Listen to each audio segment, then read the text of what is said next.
seorang Kuiperian, karena Kuiperian itu selalu kontekstual dan mencoba merobohkan apa yang terjadi dan memberikan alunannya. Sebenarnya sebagian bahannya sudah saya ambil dari kumpulan ceramah-ceramah saya di JDC, Jakarta Design Center, itu sejak 2015 khususnya. Tapi saya gabung-gabung dengan sekarang, karena saya nggak bisa berpikir dari 2 hari ini, dari hari Minggu saya ada ulang tahun di Plaza Indonesia, penyakit saya kambuh gitu ya, jadi salah makan atau apalah begitu. Jadi saya nggak bisa berpikir, jadi saya juga nggak bawa mobil, jadi saya minta istri saya bawa mobil, sambil ceramah saya juga isi di Facebook Live, saya ngisi juga di TikTok. Maka saya bilang, di mana lo generasi sekarang nggak isi tuh yang namanya Facebook Live, nggak isi tuh yang namanya TikTok. Itu generasi sekarang, itu current issue reality yang siapa si Abraham Kuyper udah baca gitu. Nah ini kalau kita nggak baca teologi yang terus berkembang, yang kontekstual dan kekinian, dan kita tetap ada bagiannya. Nah ini saya buat ini, dan ini nggak ada di buku. Memang selalu saya buat referensi 20% adalah dari tokoh-tokoh, tapi 80% itu saya buat ulang gitu ya. Nah ini pernah saya baca. Jadi situasi right now, ya. Jadi situasi yang sekarang ini next chapter of life, the singularity is near. Itu 1960-an ini. Lalu dikembangkan di 2000-an terakhir lah. Saya baca di Times Magazine. Kita udah bahas ini di Areopagus di tahun 2015 di Jakarta Design Center. Jadi memang Areopagus itu more advance, membahas konteks kekinian, lalu kita robohkan dan kita teliti dengan Christian worldview di dalam perspektif Abraham Kuyper. Itulah yang kita buat tema ini, Reformation Today and Next Chapter. If you don't have nothing like that, what do you want to talk something in the market atau in the society? Nah, inilah yang saya bahas gitu ya. Jadi singularity is near. Apa itu? Jadi computer and humans jadi sudah jadi satu gitu ya. Saya nggak bahas banyak. Living in the silo. Jadi orang lebih banyak langsung taktis, kualitas bobotnya sudah makin hilang gitu ya. More socially connected. Jadi secara sosial terkoneksi, tapi tidak disconnected. Kenapa? Karena kan kayak seperti ini nih, kayak Zoom gini, tapi Zoom masih lumayan. Seperti kita ada pakai HP kita kan, kita nggak ada disconnected. Secara fisik nggak ada, hanya suara, hanya gambar, that's it. Nah, persoalannya adalah living in the silo. Jadi kita hidup dalam kedangkalan selanjutnya. Ya. Jadi knowledge and spirituality exist, but out there in virtual reality. Ini yang terjadi. Jadi anak-anak sekarang generasi A, saya lupa lagi tadi videonya.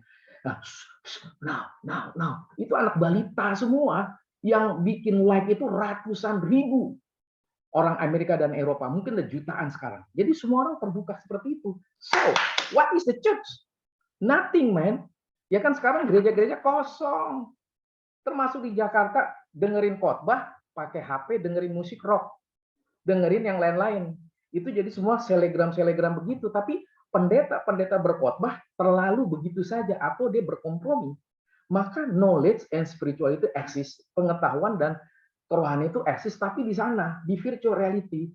Areopagus sudah bahas waktu itu tahun 2017 ya, bagaimana yang namanya siapa ini Bill Gates dipengaruhi oleh salah satu pakar yang ada di Inggris. Dia akhirnya menjual itu hampir 100 jutaan laku di Amerika supaya direkam dan mereka bisa bermeditasi dan mereka akhirnya bisa mengosongkan diri masuk ke realita di dalam pikiran. Jadi knowledge and spirituality exist out there, di sana, in virtual.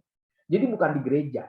Nah ini yang harus tahu, ini anak yang generasi Z, generasi A kan itu sekitar balita sampai umur 15. Generasi Z itu 15 atau 17 sampai 27. Generasi milenial, generasi Y itu dari umur 30 sampai umur 40 terakhir. Generasi X 40 pertengahan sampai umur 60. Baru nanti baby boomer 60 ke atas. Ini yang orang nggak pernah lihat. Jadi kayaknya gua nih terlalu cepet ya, selalu mengikuti. Jadi orang mengatakan, wah Bang Tumur nih terlalu cepet banget. Kagak.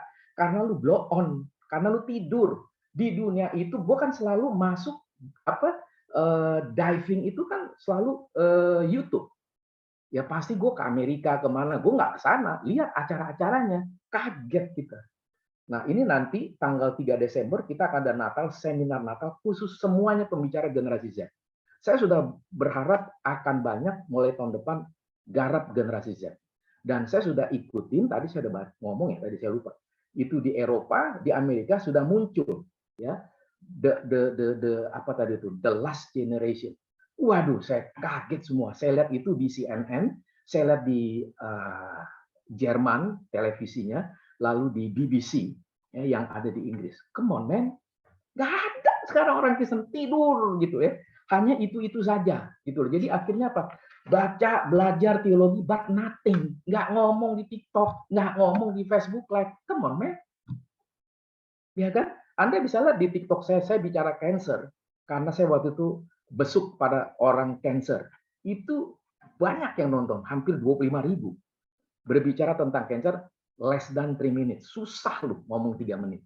Belum lagi ada orang saya melayat ke Grand Heaven. Itu sekitar 5.000-an orang yang like saya. Langsung komen di TikTok saya. Come on, man. Betul nggak? Kenapa kita orang tidur, turu terus? Nggak bisa ngomong. Ngomongnya cuma di ruang sempit. Gue ngomong. Misalnya di klub malam. Gue bisa ngomong. Tapi gue hanya ngomong, bang, ngumpul nggak? Ayo ngumpul. Ngomong apa? Ngomong. Gue ngomong Coldplay. Garap Coldplay. Apa yang menjadi keunggulan Coldplay? Dan langsung Injili. Gitu dong. Ya kan itu namanya yang saya sebut reformation. Jadi next chapter. Kan Elon Musk sudah mengatakan sama Mark Zuckerberg, sama Bill Gates, saya nggak tahu teman-teman tahu nggak, itu sudah setting. Kada SpaceX dan segala macam lah. Akan maju menuju ke planet Mars. Orang Kristen turun. Jadi yang generasi Z, generasi A, udah pikir ke sana siap, bukan siap menuju surga yang tertulis di Alkitab. Jadi not in our minds and heart. Jadi ini problem ya. Nah, virtual reality create pseudo intimacy, membentuk peradaban baru digital world. Jadi udah 7 tahun saya bahas yang lalu ini. Kejadian, orang baru sadar, come on man, gue udah 7 tahun lalu gue udah bahas ini. Berarti dalam 7 tahun dari 2000 sekarang tidur terus gereja. Ya kan? Maka kalau kita dengerin lagunya apa saya lupa lagi, kalau saya nggak tampil lagi di sini. Keep I really gaya-gaya Prancis, musik itunya musik missing kesin hipsters gitu loh. Saya nggak tahu, teman-teman pasti nggak tahu, kok gue tahu gitu loh. Berarti kan kita harus nyelam, orang bergaul. Jangan jadi orang gaul tapi blow on, nggak diakui punya kualitas gitu ya. Jadi pseudo intimasi. Jadi hubungannya semu. Ya, itu jadi peradaban baru digital world. Jadi kita udah bahas banyak lah itu ya. Saya terus saja. We are human, machine, and civilian. Everybody has been enhanced with computer technology. Nah ini, jadi kita sudah berada current situation ini seperti ini. Jadi warga negara di seluruh dunia mengatakan saya digabung dengan komputer. Tadi ada satu orang temannya Robin, satu angkatan nggak bisa hadir. Kutak-katik diminta bantuan sama Jeffrey Lim, nggak bisa juga gitu ya untuk hadir di sini. Di Papua dia ya, problem di sana. Nah di sini bisa kita, we are human machine, civilization jadi human machine. Film juga ada berapa kali saya menonton sama anak saya itu 2018, human machine, gitu semua diprogram di segala macam. Dan waktu itu saya udah bilang kan di acara, maka teman-teman ikutlah Areopagus sama apa istilah, kalau saya jadi lupa, baru saya buat sendiri ya. Ada yang ingat apa yang untuk Areopagus untuk sekulernya. Jadi ini ada. Waktu itu saya membahas mengenai TOSI. Ya. Ya, kita undang pembicara yang jago tentang QIRS. Saya udah ngomong sama dia. Saya udah yakin karena saya udah dengar itu dari Bill Gates. Ya kan? 2012.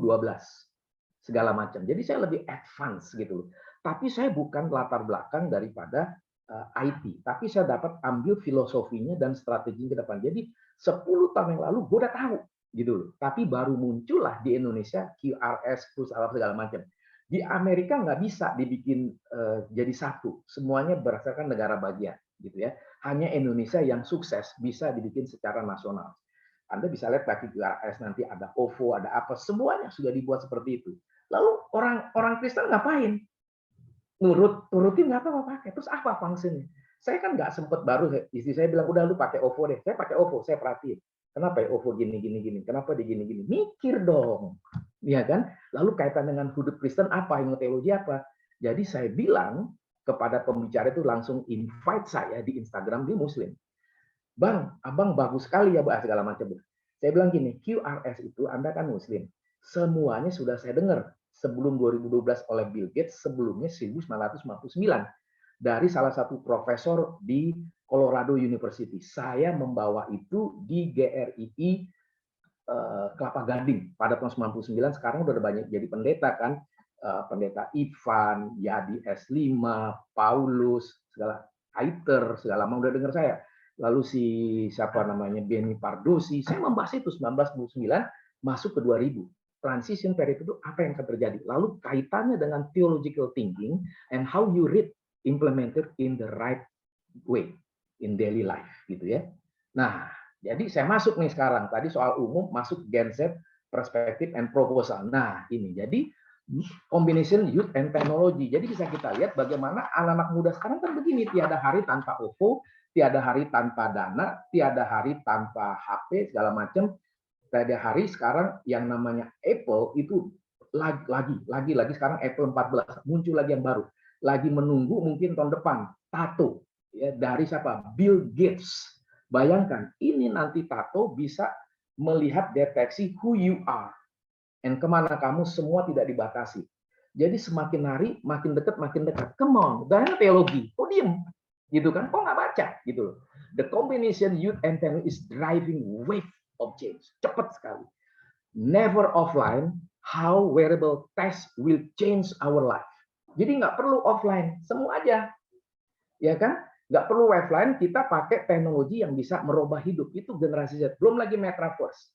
Metaverse redrawing of the map that locates technology in one place and our body in another. Wah, sekarang akan makin nyata karena Jokowi sudah mengatakan November ini sudah berlaku secara general di Indonesia. Come on, man. Gimana nih hamba Tuhan? Ya kan? Metaverse bukan dibilang sesat dulu. Apa yang harus kita teliti? Lu aja nggak pernah neliti kok lagunya Coldplay. Ya kan? Lu aja nggak pernah neliti ini lagu. Saya kan di CNN. Di CNBC setiap hari Sabtu saya senang tuh Jimmy Fallon itu kocak banget itu acaranya dia kritik dia inilah semua bintang-bintang film orang-orang hebat segala macam ada satu penyanyi putri yang sangat cantik Taylor Swift. Nah, teman-teman tahu nggak tuh keluarin album yang terakhir Midnight itu luar biasa baru 1 minggu bisa laku ratusan juta lah kurang lebih di Amerika baru di Amerika. Langsung saya telusuri segala macam, saya dengerin lagunya. Tapi belum bisa masuk di Facebook Story gitu, karena masih baru seminggu, 2 minggu. Nah ini teman-teman kita bisa ngelihat loh. Jadi you can have a world class music and Hollywood movie, but if half your Gen Z are not graduating, you cannot be a world class city. Jadi bisa kita lihat generasi Z ini akan jadi starting point untuk menelusuri dan take over apa yang dijadikan yang sekarang nih generasi milenial termasuk sampai baby boomer. Jadi pragmatism and passion on technology are dynamic moving. Ya, their dreams they have shattered berantakan kemana today will have not far into the futures. Ini generasi Z. Ya, istri saya sudah desak saya untuk saya bahas ini dalam in English satu seminar untuk di YouTube gitu ya sebagai orang Kaiperian. Nah, langsung ini juga. Jadi bisa kita lihat kan generasi Z, intellectual capital and social learning. Kenapa? Karena fundamental quest of the digital has been to make our devices more personal. Jadi apa yang kita punya device itu personal. Itu jadi Tuhannya, menjadi hal-hal yang sudah bergantung sama dia. Lihat aja, termasuk saya kok. Berapa jam Anda baca Alkitab? Saya 1 sampai 2 jam setiap hari baca Alkitab. Sekarang lu sama gue berapa jam lu dibentuk, dikuasai oleh HP kita, oleh laptop kita? More than hours. Is okay, but nothing the results. Kacau kan, nggak ada hasilnya. Hanya lihat gosip-gosip ini, tapi nggak bisa interpretasi dan nggak bisa analisis. Ini memalukan, maka diperlukan sharp reasoning and bright achievement. Jadi perlu ketajaman. Ini terjemahan dari anak saya bikin kalimat. Apa? Coba dong kamu Vio bikin kalimatnya. Nah, nanti keluar kalimat sharp reasoning and bright achievement. Kenapa? Itu adalah mindset is biggest asset. Itulah teologi, biggest asset di dalam hidup. But nothing, man. Akhirnya belajar teologi yang pendetanya hebat hanya di gerejanya. Jemaatnya apa? Tetap aja blur. Nggak ada sesuatu yang teknologi menjadi sesuatu. Jadi its personal technology biggest advances have come from making our machines more intimate. Jadi jadi satu dengan mesin gitu ya. Nah, bisa kita lihat New World Order. Ini sejak 2015 di Jakarta Design Center. Areopagus sudah bicara seperti ini, ya. Apa itu? Nah, ini, ya. Itu people needs the Lord. Saya singkat saja. Itu dari 2 Korintus 4 ayat 6 keluarlah kalimat ini. Ya kan? The light shine out of darkness. Make God's light shine in our heart to give us the light of the knowledge of the glory of God in face of Christ. Ada di Alkitab ayat ini, keluarlah kalimat ini. Itu berarti kan how wise somebody to see all things related to the written of God itself from the Jesus Christ. Jadi baca Alkitab itu selalu menerobos seluruh kebuntuan dari dunia ini, gereja-gereja, dunia-dunia. Nggak bisa. Maka Abraham Kuyper mengatakan, one square inch, dalam setiap inci itu punya milik Tuhan. But bagaimana you bisa interpretasikan kalau you tidak mengerti teologi yang sehat? Inilah kubur topik, salah satunya begitu ya. People needs the Lord. Salah satunya ini satu kondisi, misalnya pandemik yang begitu kacau. Crypto, metaverse, digital transformation. Kenapa? Knowing God's eyes never sleep. Kita harus tahu, Tuhan itu tidak tidur. Jadi culture, lifestyle, all events under God's sovereignty. Bisa nggak kita memahami ini? Cuma dari sini, makanya saya bilang, gue kalau khotbah ini bisa panjang banget nih bikin seminar seperti ini. Healthy lifestyle, God satisfaction, lalu knowing and waiting God's table, facing unknown, undetected, life is short. Jadi bisa kita lihat devastating, hancur lebur. Kalau kita ada satu gini saja, saya sudah bilang berkali-kali, saya terakhir bawa ini di mana saya lupa. Oh, Persekutuan Batak, komunitas Batak. Ini saya bisa bawa 12 series soal ini, mungkin 15 series karena dalam sekali. Dari satu ayat ini kita bisa so richful in our mind because of what? The Holy Spirit guiding us in our soul, gitu ya. Saya terus lagi nih. Nah, one square inch apply, gitu ya. Nah, jadi one square inch applies, saya membahas ini God's voice and God's instrument. Jadi yang pertama, keep eyes ahead and your thinking ahead. Jadi apa yang kita lihat terus masuk. And your thinking ahead terus melaju sampai ke depan. Jadi kita bukan diam. Nah, 4E ini adalah temuan tentang satu leadership yang sangat luar biasa.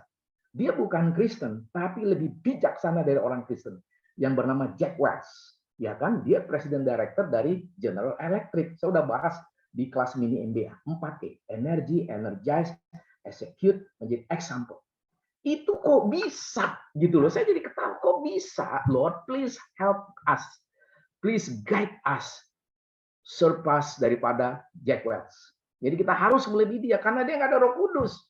Dia nggak pernah ke gereja. Katanya kita ada Roh Kudus. Katanya kita ke gereja. But how? Nothing. Itu makanya saya bilang, apa itu Reformation Today? Dibagi dua, past tense, present tense, and new chapter. Kemudian, itulah yang saya mengatakan how to against daily competition. Kita akan banyak melawan, menghadapi satu persaingan-persaingan di dalam many things, ya kan? Maka di sini saya langsung kaitan dengan realita, kerja produktivitas. Orang Kristen tidur. Apa yang dihasilkan? Bagaimana prestasinya? Berapa gajinya? Apa yang ditumbuh barukan dan segala macam? Nggak ada. Ya kan yang Kristen nggak ada. Pembicara-pembicara itu doang. Begitu. Maka saya waktu mau dipanggil ini, saya bilang, ini begini, ini begini. Bilang, wah, kita nggak pernah tahu ya Pak. Kok nggak pernah? Yes, gue 4.000 buku. Anda berapa ribu buku? Berapa ratus buku? Ya, kita biasa-biasa aja. Wah, you biasa-biasa gimana menjadi luar biasa? Ya kan? Mereka bingung. Bukannya bingung. Karena kenapa? Saya takut sama Tuhan. Saya ada Roh Kudus menggelegak di dalam jiwa dan membuka sesuatu yang baru. Itu namanya Reformation Day and next chapter. Artinya terobos terus. Gitu ya. Jadi fokusnya manusia unggul. Manusia unggulnya ada di Alkitab. Tapi yang berkembang itu siapa? Orang duniawi yang nggak percaya Yesus. Apalagi percaya Tuhan. Kan ada dua kan. Percaya Tuhan sama nggak percaya Tuhan. Nggak percaya Tuhan dibagi-bagi lagi. Ada animisme, ada komunisme, ada free thinkers, dan lain sebagainya. Kita udah bahas di Areopagus. Kita so rich gitu ya. Jadi fokus manusia unggul. Katanya ada Roh Kudus. Katanya ke gereja. Koruptor banyak dari gereja. Baru tadi kita persoalan doa kan, lebih awal. Saudara Marcel berdoa tadi tentang persidangan si Sambo. Kita juga ikutin terus gitu. Sedih sekali, sangat sedih. Dari situ membuat saya kesimpulan, sekali berbohong akan terus memberikan bohong yang baru karena ada skenario bohong di dalam landscape seorang penguasa, seorang pemimpin. Wah, ini ngeri sekali. Bagaimana kita ada suara Tuhan, kita sebagai instrumen Tuhan. Dan kita antusias dan ambisius. Harus. Orang kesal antusias, ambisius. Gue aja sakit, jalannya terus. Kecuali gue lumpuh. Kalau gue lumpuh, gue masih bisa ngomong, direkam dong.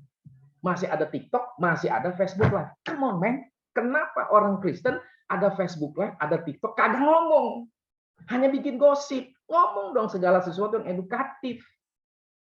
Biarkan saya bersyukur anak binaan saya dari GKI, itu GKI mana? Saya nggak tahu hadir apa enggak. GKI Layur. GKI Layur, dia masih SMA waktu apa. Dulu anak saya masih 4 tahun gitu ya. Lalu dia bertanya, Bang, saya mau masuk ke Saat atau STTRI. Ya kamu bacalah, ada kuningan gini. Akhirnya dia masuk di Saat, lulus akhirnya sampai jadi pendeta. Sering ngundang saya. Saya bilang, wah ini orang luar biasa. Saya langsung kirim, wah kamu Pak Pendeta, Pak jauh lebih muda dari saya, tapi karena you lebih punya ditabiskan, punya segala sesuatu yang baik, saya tetap panggil lu, kamu pendeta. Tapi nggak apa-apa Bang, nggak. Gue tetap karena lu sudah milik Tuhan yang terbaik, maka aku harus mati kamu. Orang yang pernah aku didik, engkau jadi seperti ini.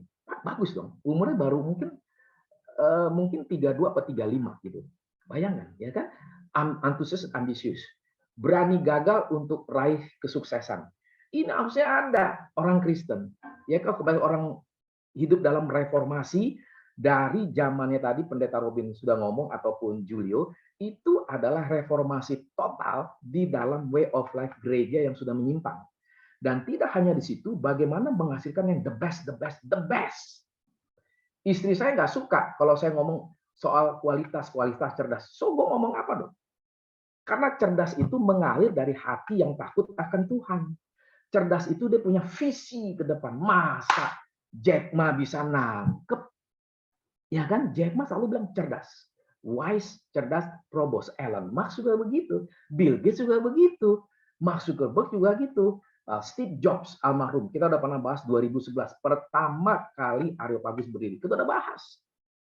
Selalu bicara cerdas, terobos. Kok bukan Kristen? Tidur yang Kristen. Maka saya bilang long term sustainability, gitu ya. Nah, saya sebut terus saja. Teologi perspektif. Anda bisa lihat ya, so rich in my mind to see all things in God's perspective. Ya. Jadi dalam teologi perspektif keluarlah ini. Ya. Jadi global karakter dan global intellectual karena ada garis tengahnya to pursue measure precisely in public square. It's very very difficult if you not born again yet. Kalau kamu belum lahir baru dan tidak mau belajar di dalam teologi yang sehat dan aplikasi di dalam kehidupan, pasti engkau nggak diberkati. Sepertinya berhasil tapi semu. Ya kan? Maka dalam global karakter, global intelektual, dalam teologi perspektif, according me, menurut Tumbur Tobing, di sini saya mengatakan ada gospel proclamation. Berarti kita ada prophetic voice dan Christian worldview. Harus ada dong kita kabarkan Injil, prophetic voice dan Christian worldview. Saya ragu-ragu, nih saya mengkritis, jangan kita keliling-keliling ke daerah-daerah mengabarkan Injil, tapi sudah diskenariokan, dihafalkan. Sewaktu saya ke Toraja 2 kali, 2011, 2013, lalu ke Ambon gitu ya, saya nggak bawa apa-apa. Persiapan apa? Saya melihat, saya tetap belajar saat teduh, saya masuk ke sekolah itu, oh kondisi sekolah ini, berarti saya harus khotbah ini, begini, begini, begini. Saya selalu konteks ilustrasinya begini, Anda mandi apa? Ini kelas 1 sampai kelas 6 SD. Semua ingusan kotor, jorok nih bukan main. Anda kalau cuci baju pakai apa? Rinso. Kalau mandi cuci apa? Lifebuoy. Kalau nanti makan pakai apa? Pokoknya semua produk-produk daripada Unilever. Lalu saya bilang, dosa dicuci sama apa? Baru mereka sadar, dicuci sama apa ya Om? Ya, saya tanya, dicuci sama apa? Mungkin sama darah Kristus, mungkin. Kenapa mungkin? Aku juga nggak tahu. Coba tanya sama guru agama. Ini contoh di 2013 di Toraja waktu itu. Ada 300 anak-anak kecil. Langsung mereka ketawa-ketawa, tanyanya, wah, setelah dengar setengah jam dari ceramah saya, baru mereka kebuka. Jadi khotbah yang intelektual, khotbah yang menerobos, membuka konteks problem mereka, mereka akan terinspirasi. Maka di sini saya tidak banyak lagi kompetensi dan Christian worldview dan to pursue measure precisely in public square. Jadi kita harus mengejar segala sesuatu itu yang tepat. Kok bisa yang namanya si Elon Musk to pursue measure precisely in public square? Elon Musk sukses. Mark Zuckerberg sukses. Sekarang mana nih kita yang Kristen? Kita yang Kristen nggak harus yang big begitu, tapi di dalam hal-hal yang kecil kita bisa mengejar segala sesuatu tepat, akurat begitu. Kita udah bahas juga sebenarnya udah banyak sih bahas di Areopagus ataupun di ini istilahnya saya jadi lupa terus TOSI. Ya, kemarin TOSI saya bahas itu mengenai ini sangat advance. Maka yang hadir nggak banyak tentang judulnya di sini Rishi Sunak, Perdana Menteri Inggris yang baru, Paradox Leadership in Practice. Yang hadir salah satunya dia pakai jilbab, orang yang sangat cerdas. Dia berapa kali datang di acara TOSI dan dia juga salah satu direktur. Dia bertanya sama saya karena dia senang ungkapan itu, bagaimana leadership in global practice. Nah, di situ dia tanya, yang lain diem seperti di kuburan. Kenapa? Karena mungkin nggak pernah tahu gitu ya. But anyway, gitu ya. Nah, itu menjadi satu hal, orang akhirnya bisa career path-nya bagaimana. Ya, ini teologi perspektif. Teologi itu bukan hanya bicara Allah Tritunggal, itu pasti. Tapi bagaimana kita paham Allah Tritunggal, kita selalu adakan tiap hari Selasa. Sekarang tentang Roh Kudus. Bagaimana Allah Tritunggal itu kaitan dengan Sambo. Bagaimana Allah Tritunggal kaitannya dengan korupsi. Bagaimana semuanya. Itu hampir 34 atau 40 sesi membahas Allah Tritunggal. Ya kan? Belum lagi risk and opportunity. Kita ada resiko, tapi tetap ada kesempatan yang Tuhan kasih. Diberikan kepercayaan, kita diharapkan kesulitan, tapi tetap itu jadi pembelajaran. Life has meaning and life has no meaning, gitu ya. Itu menjadi satu problem di dalam hal hidup kita sehari-hari. Saya cepat saja. Nah, sekarang one square inch in reality development, so rich in my mind. Ya kan, jadi seluruh orang Kristen harus mengapai God's story.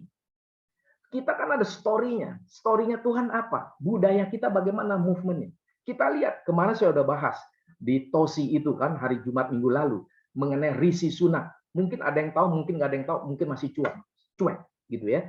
Dia lulusan dari Oxford, wah, one of the biggest university in the world, dan Stanford University mengenai bisnis. Dan dia orang yang sangat kaya, lebih kaya daripada Pangeran Charles. Dia 800 juta dolar kekayaan dia karena mertuanya itu orang kaya, orang India, istri juga India.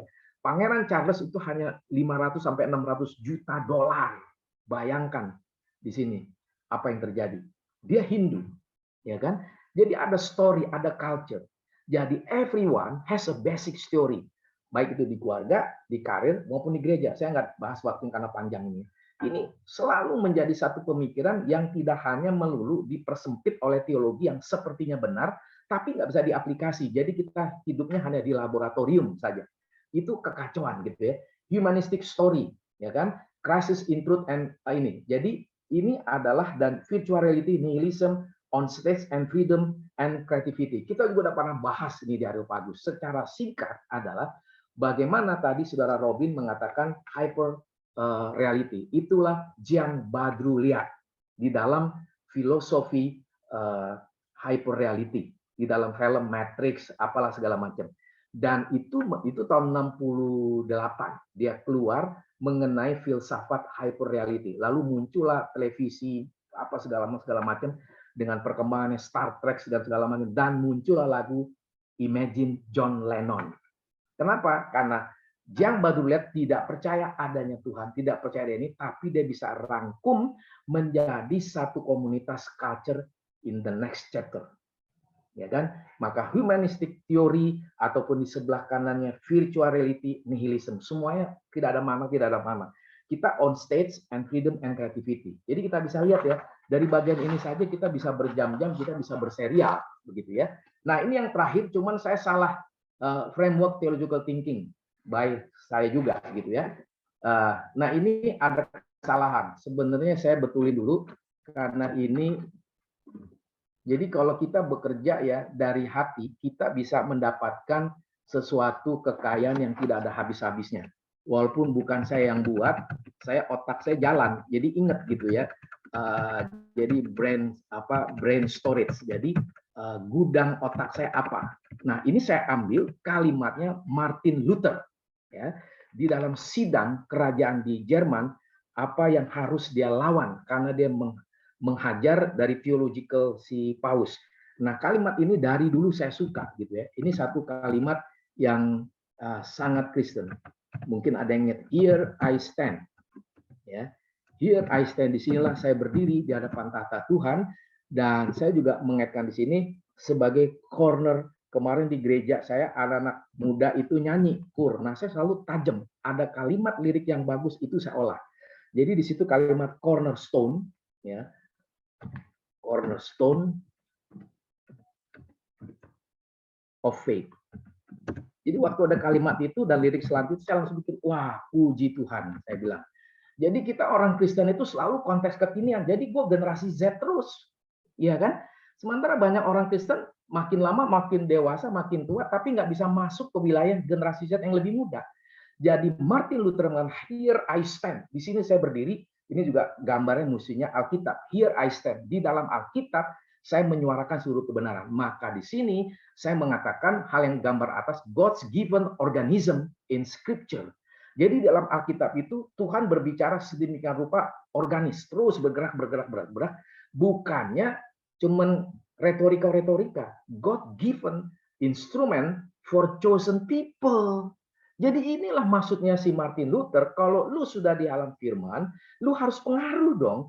Masa cuman ini doang, si Hatta Halilintar, masa cuman siapa lagi, Boy siapalah, segala macam yang istri yang cantik itu si Paula atau siapalah, segala macam. Lah kok bisa? Ya kan kita sebagai chosen people atau sebagai apa? Atau kita sebagai budak saja, budak yang dalam kebodohan dan akhirnya nggak dipakai. Malu dong kita ya. Maka di sini saya historical development movement.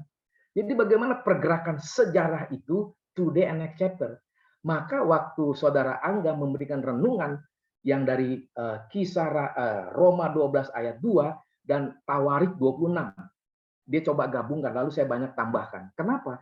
Jadi kalau kita bicara sejarah masa lalu, ada structure of law apa, structure of theology apa, structure of war apa, structure of business apa, structure of way all things apa yang diajarkan konteks perjanjian lama, lalu masuk ke perjanjian baru dan masuk ke bapak-bapak gereja dan masuk ke zaman abad 21. Itu harus dilihat. Ini yang makanya sekarang ini generasi Z tidak mau lagi ke gereja. Akhirnya dia ciptakan sendiri di dalam pemahaman dia. Jadi today next chapter. Maka saya cepat saja. Yang kedua, saya ambil dari judul lagunya Rolling Stones. Band rock yang terkenal yang saya cukup kagumi. Living in the Ghost Town. Inilah orang Kristen dan orang yang bukan Kristen. Sama-sama kita hidupnya di dalam kota hantu. Dan kita nikmati. Kita mau ngapain di kota hantu? Maling iya, koruptor iya, segala macam. Maka ini menjadi satu embarrassing reality.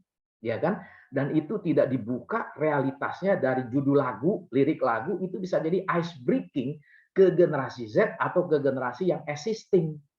Jadi waktu saya bicara kepada beberapa anak muda, saya puterin lagunya. Living in the ghost town, I'm a ghost, living in the ghost town. Kaget mereka, wah bang kalau bisa begini, lu bego sih.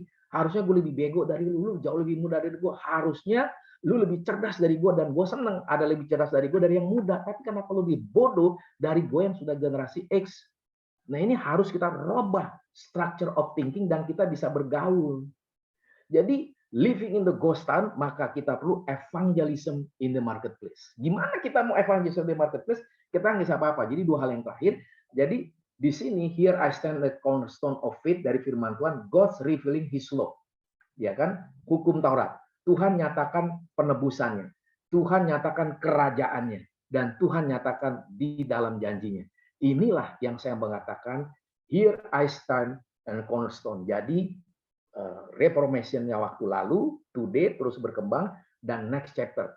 Kalau kesimpulan saya yang terakhir jujur, kekristenan tinggal tunggu waktu saja, akhirnya hanya orang-orang tua seperti di Eropa dan Amerika yang tidak bisa apa-apa, hanya bermeditasi, hanya berdoa, dan Tuhan tidak mendengarkan. Saya takut kalau Tuhan mengatakan, "Enyahlah engkau." Seperti Saul, akhirnya tidak dipakai. Dia terjebak dalam kejahatan. Terima kasih. Saya serahkan kepada ini.